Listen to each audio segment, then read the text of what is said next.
Hi అండి. ఇంకా మధ్యాహ్నం బెండకాయ ఫ్రై అయితే చేశాను కదండీ. ఇంకా రోడ్డు మీద కూరగాయలకి వెళ్తే ఎక్కడ చూసినా బెండకాయలే ఉన్నాయి. ఇంకా మళ్ళీ మధ్యాహ్నం బెండకాయలే, నిన్న నైటు బెండకాయలే వండాను కదా, అందు గురించి అని బరమాట అయితే పట్టుకొచ్చానండి. ఇంకా నేను కూరగాయలకు వెళ్ళిన దగ్గర మాత్రం బెండకాయలు ఎక్కువగా ఉన్నాయండి. బరమాట చాలా తక్కువ ఉన్నాయి. బరమాట చాలా తక్కువ ఉండడం వల్ల గిరాకీ ఎక్కువే చెప్పింది. ఇంకా అరకేజీ వచ్చేసరికి 30 రూపాయలు అటండి. కొంచెం ఓడిపోయినట్టే ఉన్నాయి, అక్కడక్కడ కుళ్ళిపోయినట్టు కూడా ఉన్నాయి. ఇంకా అత్యవసరం కదా, ఇప్పుడు నైట్కి ఏం కూరగాయలు కావాలి కదా అని చెప్పేసి బరమాట అయితే 1/2 కిలో పట్టుకొచ్చాను. ఇంకా మా ఊరు సైడ్ అయితే టమాటా కేజీ 8 ఉందండి. ఇంకా 20 రూపాయలు టమాటా కూడా పట్టుకొచ్చాను. దాంతోపాటు కరివేపాకు ఫ్రీ ఇచ్చారు. ఇంకా మా ఇంటి దగ్గర ఏ కూరగాయలు కొన్నా కరివేపాకు మాత్రం ఫ్రీగా ఇస్తారు. ఇంకా డబ్బులు తీసుకోరు దానికైతే.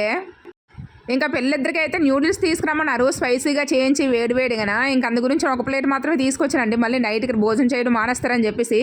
బర్మటి చూడండి ఎన్ని కులిపోయో, ఇవి మాత్రమే మంచిగా వచ్చాయి. ఇంకా నేనైతే ఒకవైపు బర్మటి కూర అయితే వండేస్తున్నానండి, గ్రేవీ లాగా. ఇంకా కొంచెం గ్లాస్ బియ్యం అయితే పెట్టాలి. మధ్యాహ్నం కొంచెం రైస్ అయితే ఉండిపోయింది. ఓకేనండి, బాయ్ బాయ్.